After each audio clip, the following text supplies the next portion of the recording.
नमस्ते अस्तु भगवन् विश्वेश्वराय महादेवाय त्र्यम्बकाय त्रिपुरान्तकाय त्रिकाग्निकालाय कालाग्निरुद्राय नीलकण्ठाय मृत्युञ्जयाय सर्वेश्वराय सदाशिवाय श्रीमन्महादेवाय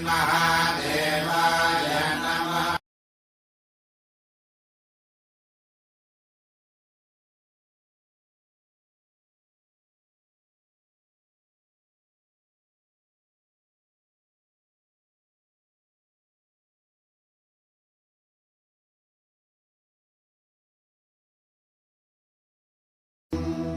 नमस्ते अस्तु भगवन् विश्वेश्वराय महादेवाय त्र्यम्बकाय त्रिपुरान्तकाय त्रिकाग्निकालाय कालाग्निरुद्राय नीलकण्ठाय मृत्युञ्जयाय सर्वेश्वराय सदाशिवाय